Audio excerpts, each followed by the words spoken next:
Hello and welcome. Today, I'll share my impressions of the 2026 Tesla Model Y after owning the 2023 all-wheel drive version for nearly 2 years. While the new model offers several notable improvements, I've ultimately decided not to upgrade, and I'll explain why.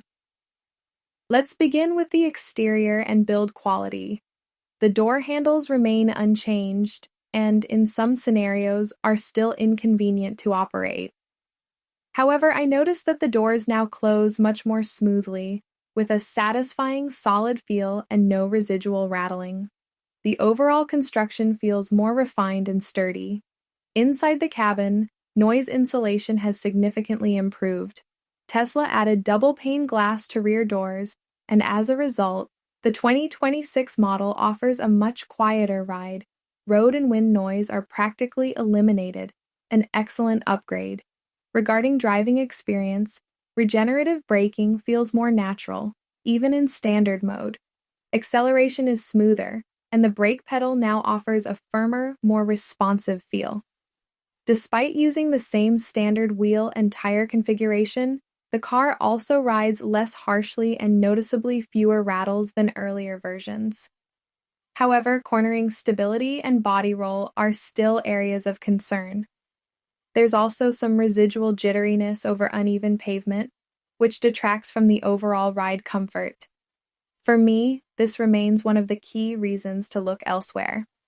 A personal concern of mine continues to be exposure to EMF.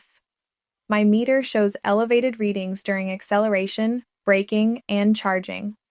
While this may not be an issue for most, it remains a deciding factor for me.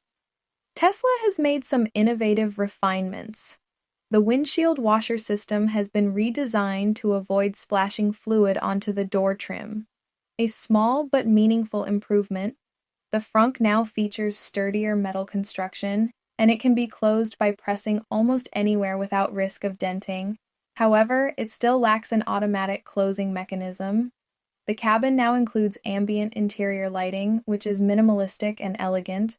There's also a new rear climate control screen, which adds comfort and functionality for rear passengers. Regarding the seating, the front seats felt similar to previous models, if anything, slightly narrower at the bottom cushion, probably because these are newer and not broken in yet. I'd recommend a longer test drive to ensure comfort. In my case, I needed to add an aftermarket seat cover for better support on extended trips. The roof design remains unchanged and still lacks a built-in sunshade. This could be a concern for some drivers due to increased light and heat inside the cabin. An aftermarket shade is still needed. The driver's side door pocket remains small and may not fit a 1.5-liter water bottle. It's a minor detail, but something to remember if storage is a priority. In conclusion, the 2026 Model Y represents a clear step forward for Tesla. It's quieter, better built, and more refined than prior versions. For many buyers, it will be an excellent choice.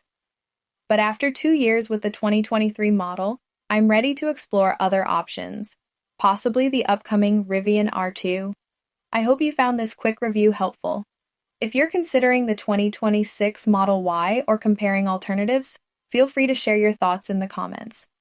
Thanks for watching. Cheers.